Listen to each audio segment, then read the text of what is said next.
was told to just walk up, so that's what I'm doing. It's kind of a just jump right into things. How's everyone doing today? I drove down from Massachusetts. I left my house at 5:20 a.m., so I'm going to try to stay awake and keep all of you awake.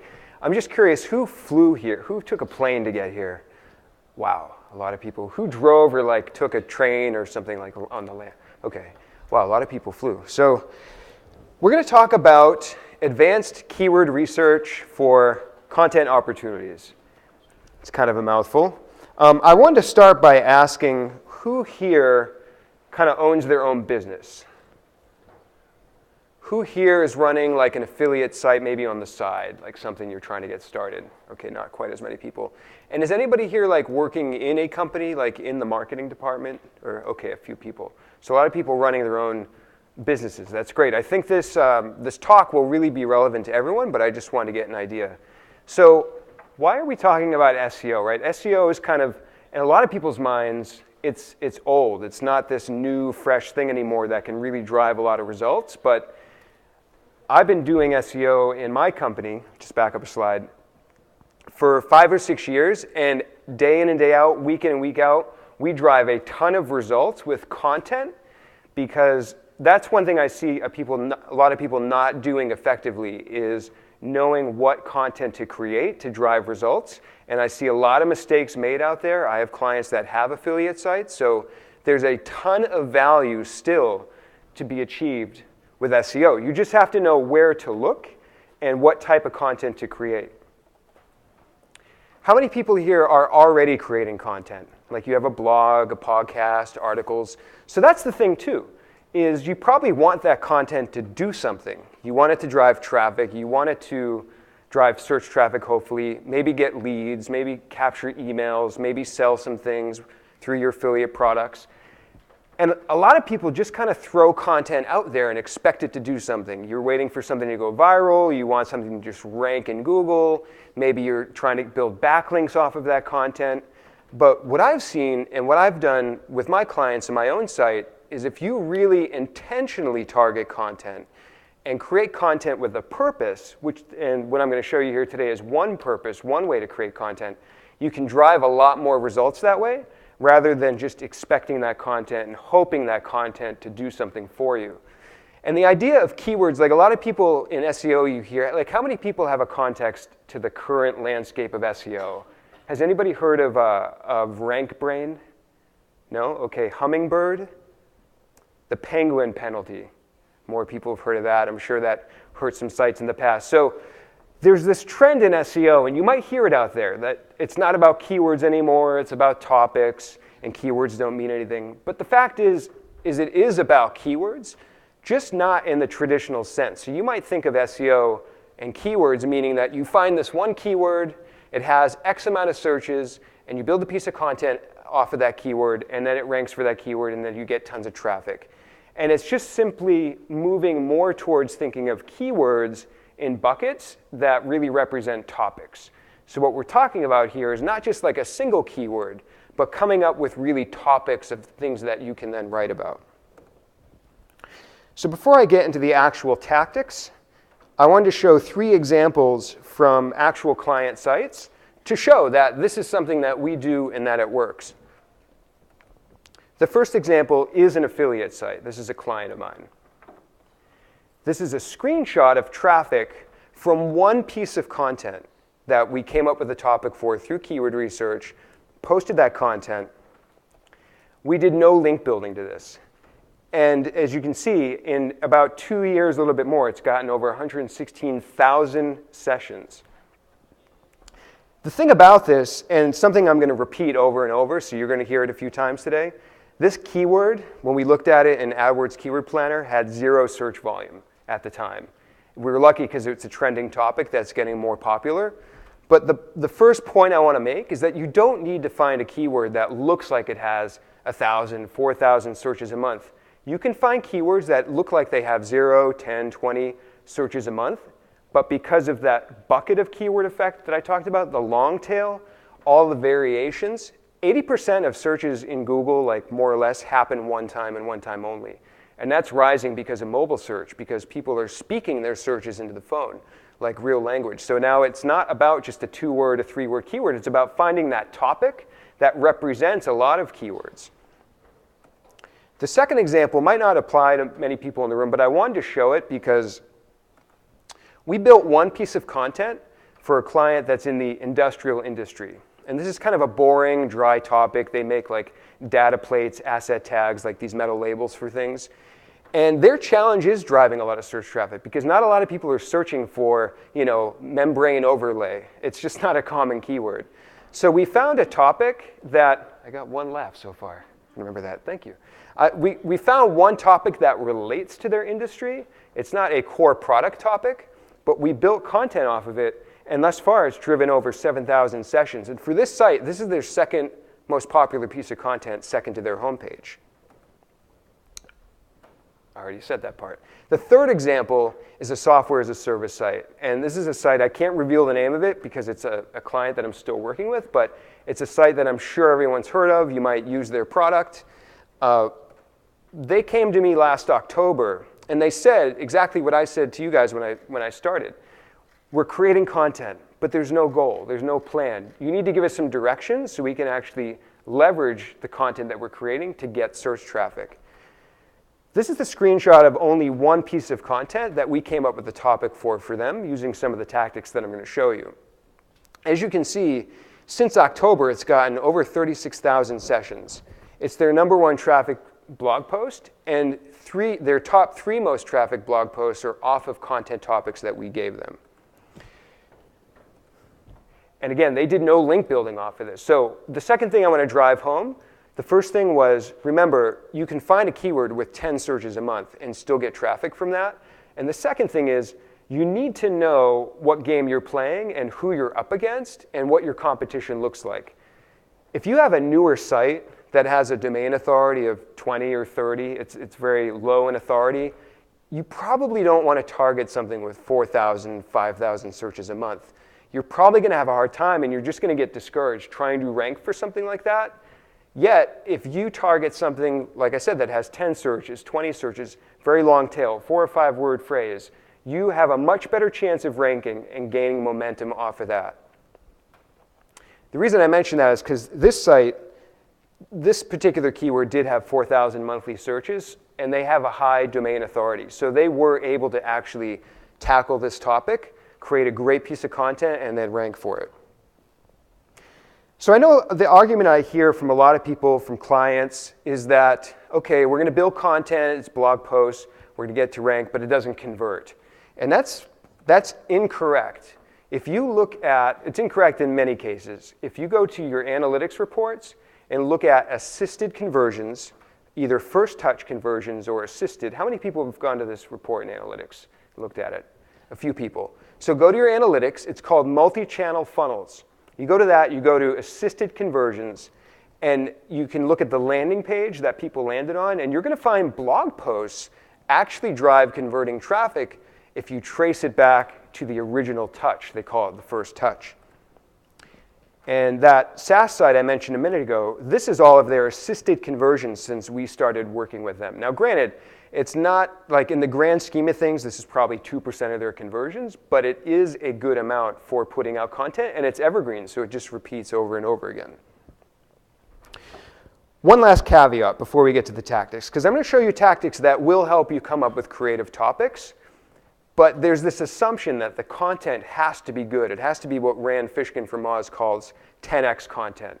And here's a link to a Whiteboard Friday that he did that talks about all the qualities of 10x content. That's a whole other talk. We're not going to talk about how to create great content. That's a built-in assumption. And he also put together a great Google Doc. It's free. You can go to this link here. And you can find, it's an ongoing list that he's populating of real examples of 10x content. I'll let everyone take the pictures. So as I mentioned, if I were to go play a basketball game against this guy, I would definitely lose. In fact, if I went and played against this 12-year-old all-star basketball player, I would still definitely lose. This is probably a game I could win. So the point here that I'm making with those funny images is that you need to know the game you're playing and who you're up against. And I just want to drive that home because your entire content strategy when you're trying to rank should revolve around that. Okay. Now we're at the fun part, the tactics. So the first tactic is about finding rising trends.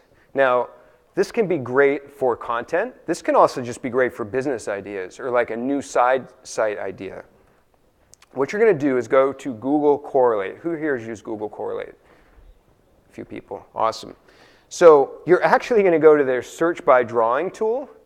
And this is super like serendipitous and random, but you kind of just got to go with it. And it's just a lot of fun to play around with, to be honest. You're literally just going to draw a random line with their search by drawing tool as if it looked like a rising trend. So start like around like 2015 and just draw a line up. But it's going to give you these kind of random and, like I said, serendipitous topics, content ideas. These are searches that follow that search trend. And what I usually do, I usually do this when I'm trying to get out of the box or try to come up with some ideas for clients. I always find things in here. I saw this example. This popped out at me, this search for offer up. I hadn't heard of it. Maybe I had, but didn't really remember what it was. Basically, it took that seed phrase, offer up. I said, that's interesting. I put it in keywordtool.io to get all the different search variations off of that, and then got search volume. And this one popped up, offer up alternatives. And when I think of affiliate sites, a lot of times you're writing about products as far as what could be an alternative to those products. Maybe your competitors, maybe your product you're selling is actually the alternative to offer up. This is something I want everyone to study and take away from. I'm going to show a few examples. This is a search result page with a lot of opportunity. I don't know if anyone can spot the opportunity here. There's actually no piece of... No ads on it. Well, there's no ads, yeah, so you might get better click-through rate. Better click rate, it might be a little... Exactly, yep, that's one... That could also mean there's no ads on it because they don't convert. Yes, that's always a possibility too. We can talk about the value of ads besides conversion. But the opportunity, no one's actually addressing this question. So I think of every search query as a question. Maybe someone is asking, what is an alternative to offer up? No, I mean, maybe the top one's answering that a little bit, but I went and looked at the content. The content wasn't that great. No one else is answering that question. It doesn't matter what authority your site is in this case. You could probably show up here simply because no one is answering it. So let's go back to Google Correlate. Again, I'm just looking for things that jump out at me, that look like a word that might have search volume. So this popped up, lace up top. I grabbed all the variations of keywords about lace up top, threw it in the AdWords Keyword Planner. At their peak month, they had 58,780 searches for that entire bucket of keywords. That keyword alone has 27,000 searches a month. And just a little aside for anyone into domaining, I've bought so many, like if I was actually really hardcore into domaining, I'd own thousands of domains because I've found so many domains with this method. At the time I did this, laceuptop.com, .co, .net, and .org were all available. 27,000 searches a month. So I hope somebody out there goes and buys that. There's also one pallet bench, like all these reused things they're making with pallets nowadays. Yeah, you've heard of that? They're all available. It's just started trending. So I hope somebody out there with like a design site or something goes and buys those. You've probably seen auto-suggest hacks before. You go to Google, you get the search suggest. So I'm not going to spend a ton of time on those. But there are a few ones that I still don't see a lot of people doing. And again, we're trying to solve people's problems. So 15 minutes, thank you.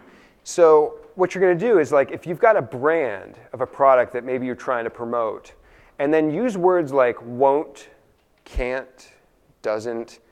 Those are people trying to figure out something based off of a problem. And if you can be there to solve it, obviously you're going to capture that traffic. So I put Sony, won't, and then you put your space bar in between those words, and it gives you the words that, like, Sony laptop won't turn on. You can also take that further and put the letter of the first word of the second word there in the middle, and then you get lots more long tail keywords. And of course, what you want to do is when you see something that's of interest that grabs your attention, go to Google and see if there's actually an opportunity there. Our third one I don't see a lot of people doing is like these weird product spec numbers. For example, that industry client that we had, these are all like military and like industrial like specifications.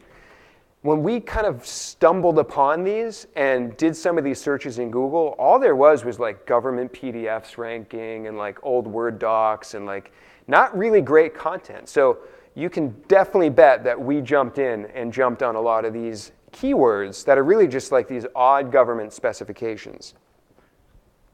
So one thing you can do to maybe find some of these on your own is you can go to the Amazon product page of something that you're trying to promote. Put that product page in SEMRush. Who here uses SEMRush? I know it's a big affiliate tool. Put that Amazon page in SEMRush and then look for the keywords. And one little trick in SEMRush, some people agree with this, some don't. If you sort by the number of search results, did I do an arrow? No, I didn't do an arrow. It's the fourth column from the right there. See, things are sorted by results. That's the number of results in Google for that search term. Some people, and myself to some extent, believe that this is a way to find lower competition keywords. You really got to go look at the results yourself, but that's kind of a quick way to uncover some stuff. And so one that I found there was inexpensive photography cameras. This kind of veered from the specifications thing. I'm not sure what happened there if I missed a slide. But when I put this Amazon product in SEMRush, it turned up this keyword, inexpensive photography cameras. I never would have thought of that. I never would have come across that keyword on my own. And there's definitely a content opportunity here. No one's really using that phrase. No one's really talking about it in that way. And is that keyword in here? Yeah, that keyword has 20 searches a month. The Amazon page ranks position 8. So at 20 a month, to put a little more math onto that, if you see 20 searches a month for something, you can easily multiply that by at least 10 to account for all the long tail and all the variations. So if I see a keyword that has 20 searches a month, I figure at least 200 searches a month, oftentimes more. So there's the opportunity right there. No, like 6 people on the internet barely have used that actual phrase, inexpensive photography cameras. And it's not that Google doesn't know about synonyms like cheap and whatnot, but if you can maybe reverse engineer what the user's looking for there and then create that content for them, now you've spotted a gap in opportunity. So this is the type of camera I own, a Fuji Xe2. Love it, it's a great camera. But one thing you do is like search your product, then dig up the Amazon page. So if you don't know what the Amazon page is, go and search it, find it, drop it in SEMRush, sort by results. And I saw some great content opportunities. This is a specific make and model of the camera. And no one is addressing what's the best lens for this type of camera. They're talking about like accessories or maybe like lenses in general. But if somebody has like a site, if somebody in the room, does anybody in the room have like a technology, camera, gear, electronics type of site? No? Yeah? You should definitely write a review or like write something about the right lens to use for that camera.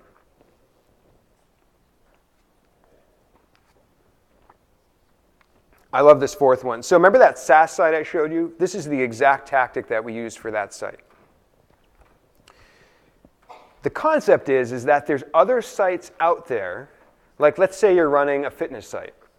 There's other fitness and exercise sites out there that have already built content. They probably have a higher authority. They've already vetted the content that maybe you're looking to create as far as topics.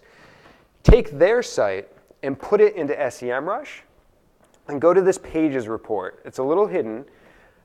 Go into there, and if you're lucky enough that you find a site like TechCrunch in this example, that they have the year of the blog publication in the URL, filter by that year, because we're looking for old content that still ranks in Google. And this content's now 6 years old, 7, I'm terrible at math, 7 years old. If TechCrunch is ranking something that's 7 years old, you could probably come in and create something that's better, that doesn't have broken links. Like this example content here, I'm not sure if I show the example. Do I? Am I jumping ahead? The TechCrunch article here, I believe it was like a post, 16 apps. Literally 9 out of the 16 apps were all like old or broken or didn't exist anymore. Yet this piece of content is ranking number 1, 2, 3, 4, 5 for all of those keywords with search volume. So there it is right there. So if you come in and create something better, now you have a great chance of ranking better there, because Google's just trying to look for new stuff that doesn't have broken links. And as you can see in this TechCrunch example, there's a lot of options, a lot of content from 2009. You could probably even get some links from that. This is the common technique. Brian Dean from Backlink Go calls it the skyscraper technique. Essentially, you build a piece of content that's bigger, better, newer than the prior version that came out, and then you reach out to them to get all of their links. I don't do a ton of link building like that, but that's for those people doing link building, you can do that. Now we're just trying to find more ways of finding sites to put into SEMRush. So one thing I like to know is, what's a competitor or a site out there that's spending a lot of money in my vertical? Because they're spending a lot of money. Maybe this means that they're not paying attention as much to the organic side of things, and there might be some opportunity to be had there. So you're going to go, like, let's say in this example, we want to know who spends money on project management software. Go to the AdWords Keyword Planner. I don't know when they added this. This is a great feature. It's a little buried. You basically click on that drop-down, and you do compare to market leader domains. And then it shows you who are the top 5 or 6 market leaders that are bidding on project management software keywords. And we get our answers right there. So then I'm going to take those sites and drop those into SEMRush. Now I want to find out, what are all the things that Reich is ranking for? But I'm going to filter out their brand name, because I don't really care like what they're ranking for with their brand. I'm also going to create a filter that says, show me what Reich is ranking for on page 1 or 2. I want to know what is Reich ranking for, so that I can then go create that content and do a better job than them. And I'm also saying, show me something less than 4,500 searches a month, because anything over that might be too competitive.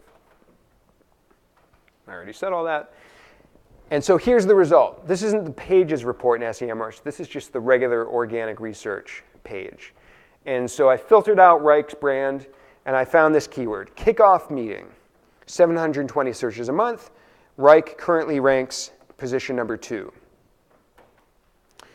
This is, I believe, rankings 4 and below. So there's Reich and a couple other sites above that. But the results below it aren't great. They're okay. Some are low authority. Some, I clicked on the links. The content wasn't great. Even if you don't rank number 1 for that exact keyword, this is a great space to play in, because Reich is probably not paying attention to it. They're spending a lot of money on AdWords. There's a decent opportunity with this. So we found all that in 2 minutes just by figuring out Reich, that they bid on that type of keyword. We put them at SEMRush, run our filters, and that's it. So a lot of the beauty of this process is speeding up that, like, trying to figure out what topics are there opportunities for. I'm going to show you a couple quick hits, quick brainstorms. So LinkedIn skills. This is just like this happens to me a lot of times, and maybe not your case, because maybe you're more involved in industries that you know, like day in and day out. But when I'm doing keyword research for clients, I don't know their industry, especially like complicated industries. So 5 minutes, perfect. So sometimes I need to get my head out of the box very quickly and learn about their industry very quickly. So if you just simply go to the CEO's LinkedIn page, or like whoever from that company, their LinkedIn skills, this is a great springboard for like seed topic ideas. Another one is, you can actually do a little word cloud of all your PPC keywords in Google Analytics. So if you've been running AdWords for a while, you go to the AdWords report in Analytics, just click on the word cloud. It shows you some great quick examples. And finally, Google Books actually has a great little trick, a little hack to get keyword topic ideas. So let's say I'm writing content about New York City, or I have a travel site or something like that. I'm just searching in Google Books for New York City. I'm finding the first book on the topic that looks somewhat decent. And if you see the little arrow there, I'm clicking about this book. And then it brings up a big word cloud, common terms and phrases that are from that book. So Google actually scans the book, pulls out the content, and they put the words and phrases. Like, I hadn't heard of even half of this stuff. So Again, this is if you're just trying to get out of the box quickly, come up with some quick hit ideas, this is another great method for that. Finally, Moz just launched one of the best keyword research tools that I've ever used, Moz Keyword Explorer. They just launched this a little while ago. This tool is another great way to say, okay, in this case, I like team building. Show me related topics to that don't have the word team or the word building in it. Like a lot of keyword tools, they're going to give you suggestions that have team building software. Like they'll take that as a seed term. This takes it and gives you related topics off of that based upon content that already exists. So this is a super fast way to figure out like, okay, like I'm in the general area of maybe like I have a sales team or I'm writing like content for like sales department. What are some other topics that can address those needs very well? What was that website address? The Moz keyword tool? Moz.com/explorer. And the last one, and we'll have like a minute or two for a couple quick questions. When you see a forum ranking in Google, that means that there's definitely, in most cases, opportunity to have something better show up there. Because like if Google's digging for a forum, either they're showing it because it really answers the question, or they have nothing else to show. So here's one of my most favorite tricks. If you take like a forum site like Quora, or like inbound.org or something, or growthhackers.com, put the forum site in SEMRush. And then filter for the topic you want to write about and look for keywords around that topic that the forum is ranking for. Because then you can come in and create content that's much better than just a random chain in a forum. In this case, I found something about Bluehost that looked kind of interesting. There's inbound.org, some results. Again, we're filtering by what ranks on page 1 or 2. So you got to set that filter, because if you pull something out that ranks page 50 or position 50, that's not going to help you as much. And here's one simple opportunity, reverse proxy XEO. Decent search volume. No one's really addressing this right here. There's actually, in fact, there's one Moz blog post. There's like a couple Moz forums, but there's really nothing that's addressing that topic head on. And you can use all the keyword competitive tools that you want, but looking at the SERP, the search result page itself, that's the only thing that's going to tell you that. One quick bonus before I take a couple quick questions. Let's say you're trying to get visible on a page that has a lot of search volume, but there's no way you can, it's too competitive. But let's say Quora ranks there. You can identify what pages Quora ranks really well and then go answer those questions. So you're kind of hacking the system a little. Like if you answer a Quora question really well, you can rank on page 1, but you're just kind of piggybacking on the Quora page that already ranks there. So this is a little screenshot of the filters to get to that as well. So I think I have a minute or two for a couple quick questions. Anybody have any questions?